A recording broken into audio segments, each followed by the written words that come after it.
I don't know where to even begin, except to say that what I experienced started as a silly obsession and ended in a way I still can't explain without feeling my stomach twist. It was just after I turned 16, and I had recently discovered a deep corner of the internet devoted to old Sonic the Hedgehog ROM hacks and fan games. At first, it was all innocent nostalgia. I grew up with the games, loved the cartoons, the fast-paced energy. But then I stumbled onto a thread about a supposed unreleased Sonic game from the 90s, something called Sonic XE. People online shared screenshots, videos, and text files describing the game in disturbing detail. Most of it I dismissed as creepypasta, but curiosity gnawed at me like an itch I couldn't scratch. One night I found a link buried in a forum post, something marked as "Download at your own risk, TRUE Sonic.exe." The link looked sketchy, like it had been forgotten on the web for decades, and something about it thrilled me. I downloaded it anyway, ignoring every warning bell in my head, and the file opened in a small dark window, the screen flickering slightly before stabilizing. I expected the game to start normally, the classic Sonic music, the bright green hills, the simple blue and red palette, but what greeted me instead was something off. The colors were wrong, like they had been inverted or corrupted. Sonic's eyes were black, solid voids that seemed to stare right into me. I thought it was some kind of joke at first. The texture's just poorly done, but the more I looked, the more I felt my heart rate spike. The game didn't have a start menu, it just began. And the first thing I noticed was the sound. It wasn't music. It was a distorted, high-pitched laughter that pierced through my headphones, almost like it was layered beneath the usual electronic chirps of the game. I wanted to shut it down, but I couldn't move the mouse. Couldn't bring up Task Manager. Couldn't even Alt+Tab. The screen zoomed in, and Sonic stood at the edge of a level I didn't recognize. Everything was gray and lifeless, the familiar loops and springs gone, replaced by jagged black shapes like shards of a nightmare. And then he moved. Not the usual bouncing, rolling way Sonic runs, but slow, deliberate, like he was stalking. The more I watched, the more I noticed subtle things in the level. Shadows moving against the walls, shapes that looked almost like human figures twisted into the background, barely visible until they shifted. And then I heard it, not through my headphones, but through the room itself, footsteps. Heavy, deliberate pacing behind me. My apartment was empty. I live alone. I spun around, my chair screeching against the floor, but there was nothing there, just my half-empty living room and the dim glow of the computer screen. When I turned back, the game had changed. Sonic wasn't at the start anymore, he was closer, and the landscape behind him looked familiar. The furniture in the game, the walls, even the small details in the level, somehow mirrored my own apartment. I could swear I saw my own couch, my own bookshelves twisted into the gray nightmare. I leaned back, breathing fast, telling myself it was some insane procedural generation. But the more I looked, the more I realized something impossible. Sonic was coming toward a sprite of me, or at least what the game claimed was me. A low-resolution pixel figure in my chair, and then I heard it again, this time unmistakable. A whisper right next to my ear. My name, Alex, it hissed. I jerked my head, heart hammering, and the chair tipped over behind me. The screen went black for a moment, then flickered back on. Sonic was gone, but the room in the game was mine. My door, the way the sunlight hit the blinds, everything. My body froze. Then I saw him again, just at the edge of the screen, a dark blur. His black eyes, now glowing red, focused on the pixel version of me. He ran, too fast for any normal character, and the game zoomed into the figure of me, shrinking it down, making it helpless. The whispering turned into a scream, a digital distortion that seemed to vibrate through my skull. And then the worst part. I felt something like cold fingers gripping my shoulders from behind. I bolted upright. No one was there, but the pressure, the chill lingered as I spun the chair around again. My computer was off. Not asleep, not in screensaver mode. Off, completely dead. I swear I heard scratching coming from the vents, soft at first, then frantic, like claws scrabbling over metal. I grabbed my phone, shaking, dialed my friend, but the screen glitched, the numbers melting into a static mess. Then I saw movement on the wall, the shadows elongated, stretching across the room unnaturally. They were blue fast, darting like lightning, disappearing when I tried to focus. And yet, no matter how fast I spun around, I always caught a glimpse of him. The shadow blur of Sonic just beyond the edge of my vision, always getting closer. I ran out of the apartment, barefoot, keys and shoes forgotten, and once I hit the hallway, the building lights flickered, then died. Total darkness except for the faint blue glow bouncing off the walls. And the sound. That sound followed me. Distorted laughter, whispers, the echo of a voice I couldn't place saying, "Run." Over and over. I didn't stop until I hit the street. It was 3 in the morning, the city empty, streetlights flickering like dying candles. I didn't look back until I got to the convenience store 3 blocks away. And when I finally dared, I saw it. A blur of blue darting between shadows. Faster than human eyes could track, and the unmistakable red of eyes glowing in the darkness. I tried to tell the cops, my parents, anyone, but no one saw it. The cameras were always off, the videos corrupted, the logs missing. Even my computer, once I dared to touch it again, acted normal. No files, no games, no Sonic X anywhere. Just blank. But I know what I saw. And I know the shadows follow me. To this day, every time I hear a faint echo of a video game song, or a soft scuffing of shoes behind me, I freeze. Because I know he's still out there, somewhere, waiting to make the next move. And I'm not sure if I'll even have the chance to run next time. And the strangest, most terrifying part? I keep seeing blue streaks in my peripheral vision, even in broad daylight, and when I blink, they're gone. But sometimes, just sometimes, I catch those red eyes staring from somewhere behind the shadows, smiling, and I don't know if it's real, or if it ever will stop. I used to think collecting retro games was harmless. You'd be surprised how much old junk you can find at thrift shops if you're persistent enough. Rare cartridges, prototypes, weird imports.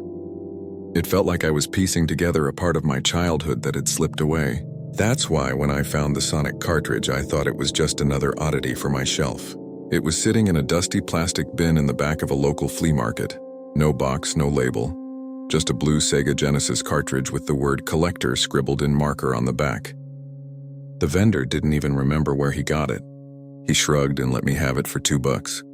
When I got home, I couldn't resist popping it into my old Genesis. The console whirred, the TV flickered, and instead of the usual Sega jingle, I got silence. Then a black screen. For a moment I thought it was dead, but then faint text scrolled across the screen in a weird pixelated font. "Welcome back." That immediately made me uncomfortable. There was no reason a cartridge should know anything about me. I laughed it off as some odd hack or ROM someone had thrown on old hardware. The title screen faded in next. Classic Sonic pose, finger wagging, except his colors were wrong. His fur was a dull, almost grayish blue, his eyes completely white, and instead of Sonic the Hedgehog, the text said, "Sonic the Collector." I started the game. The first level looked like Green Hill Zone, but darker, with a blood-red sky. Sonic's idle animation was different too. He twitched slightly, glancing over his shoulder like he was being watched. I thought it was a weird attempt at edgy fan content. Still, something about it unsettled me. I played on. Rings weren't rings. They were tiny, pixelated faces. I realized after a moment they were human faces, distorted and screaming, their mouths opening and closing as I ran through them. Collecting them made a faint crunching noise instead of the usual chime. My stomach turned, but I kept going, telling myself I was imagining it. Halfway through the level, the screen flashed and glitched. Sonic stopped running. He turned to the screen. No, to me, and his eyes blinked for the first time. A text box appeared at the bottom. "I know you." I froze. That wasn't possible. But the game kept going. Another text box. "I collected them. I will collect you." Then the level changed.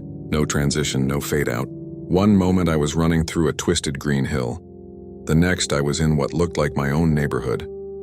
Not stylized or pixelated either. This was photorealistic. Like a low-resolution image ripped from Google Maps. Sonic stood at the edge of my street, breathing heavily, and the music warped into a low growl of static. I dropped the controller. The input still worked without me touching it. Sonic walked forward on his own, the camera following him down my block. Every house he passed flickered, then vanished. Windows went dark. Streetlights died. It was as if the whole neighborhood was being deleted behind him. My heart pounded. I reached for the power button on the Genesis, but it wouldn't turn off. I unplugged it from the wall and the TV flickered, yet the game stayed on. No console, no power, but the screen showed Sonic at my doorstep now. The text box appeared again. "Open the door." A knock sounded at my real door at that exact moment. Soft at first, then harder. I froze, staring between the TV and the door. The knocking kept time with Sonic's idle animation. Each twitch of his hand, another knock. I told myself it had to be a coincidence. Maybe a friend messing with me. I walked to the peephole, nothing, just darkness. But I could still hear it. The knocking, the faint hiss of static bleeding from the TV speakers. When I turned back, the game had changed again. Sonic wasn't alone anymore. Behind him stood dozens of pixelated figures. Tails, Knuckles, Amy, but wrong. Their colors were faded, their eyes empty, their bodies glitching like corrupted files. They weren't idle sprites. They were struggling, jerking like they were trying to run but stuck. Another text box. I collected them all. The knocking at my door turned to pounding. The doorknob rattled. I backed away. My phone buzzed on the table.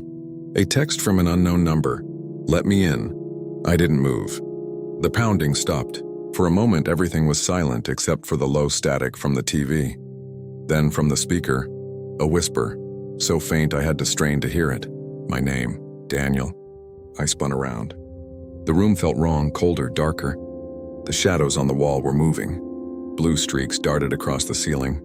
I grabbed my phone to call 911, but the screen glitched, filling with pixelated faces. The same faces from the rings in the game, screaming silently. The TV flickered. Sonic was gone from the doorstep. The camera panned upward, showing the window of my apartment. My window. Inside, a tiny pixelated version of me sat on the couch staring at the screen. Then a knock at the window. My real window. I turned slowly. For a split second, I swear I saw it. A blue blur, a flash of white eyes pressed against the glass, and then nothing. I snapped. I threw the Genesis, the TV, everything onto the floor. Sparks flew. The screen finally went black. But the room didn't feel empty. It felt crowded, like someone was still there, breathing just behind me. I didn't sleep that night. I didn't sleep for days. When I finally tried to check the cartridge again, it was gone. Not misplaced, gone. The drawer where I'd put it was empty except for a scrap of paper. On it, in the same jagged pixel font from the game, were 3 words. Collected you next. Since then, things have been happening. Small at first. My phone flickers, my photos corrupt. Little blue shapes dart just out of view. But last night it escalated. I woke up to the sound of rings, those faint electronic chimes coming from inside my closet. When I opened it, nothing was there but darkness. And yet I could swear I heard running, fast, circling me. I've moved twice since then, across state lines. No forwarding address. And still, every time I turn on a screen, no matter what's playing, YouTube, Netflix, a blank desktop, I catch a glimpse of him reflected back at me. Sonic. Gray, lifeless, eyes empty. He's not just in the game anymore. It all started with a speedrun video I found on YouTube. I wasn't a huge fan of watching gameplay, but there was something about this channel. The user uploaded old Sonic the Hedgehog speedruns from the 90s, but their thumbnails were off. The familiar green hill zone looked normal at first glance, but something in the background seemed wrong. Trees twisted in unnatural ways. Clouds hung low like gray smoke, and Sonic's blue hue was darker, almost sickly. I clicked the video. The gameplay started normal, but the user's commentary didn't make sense. He spoke in whispers, low and broken, occasionally gasping, and he kept saying things like, "He's watching. He's always behind the screen." I thought it was a gimmick until I noticed Sonic in the video. Something was wrong with him. He moved too fast, too fluidly. His eyes weren't green. They were red, glowing like molten coals. And sometimes if I stared, it looked like he wasn't moving in the level at all. The level moved around him. I spent hours watching, frozen to the chair. Then after the 3rd video, a comment appeared on my account. I didn't even have a comment box open. It read, "Look behind you." I spun around. My room was empty. Nothing but the familiar clutter of my desk and a dim lamp. My heart hammered. Maybe a hacker prank, I told myself. But then my monitors flickered. Not the video, the real monitors. All of them, my laptop, my desktop, my TV screen, flashed blue for a split second. I blinked and the video was playing on all of them. Sonic, the same speedrun, but now, he was running through my apartment. I could see it pixel by pixel, my room on the screen, the chair I was sitting in, the desk, even my half-empty coffee cup. I reached to unplug everything, but the cords felt like they were pulling me toward the screens. I jerked back. The monitors went black. Silence, my chest was tight. And then I heard it. The faintest sound of spinning rings like chimes carried on the wind. The next night it got worse. I was dreaming of Sonic, running through endless corridors, chasing something I couldn't see. I woke up sweating, heart pounding, and my room looked wrong. Shadows clung to the corners of the ceiling, moving independently, writhing, forming shapes. Blue streaks darting through the darkness like they had a life of their own. I could hear whispers, high-pitched like static but intelligible if I strained. You shouldn't have watched. I told myself I was losing it. Maybe it was stress, maybe too much caffeine. But things kept escalating. My lights started flickering. Objects shifted slightly when I wasn't looking. One morning I woke to see my bedroom door cracked open. I live alone. On the floor, my rug was scorched in a pattern. Blue lines, jagged, resembling Sonic's silhouette. My blood ran cold, then came the phone calls. No numbers, just heavy breathing. Sometimes faint laughter. Sometimes the rings. Always the rings. I tried to sell the idea of moving to my friends. They laughed. They said it was paranoia.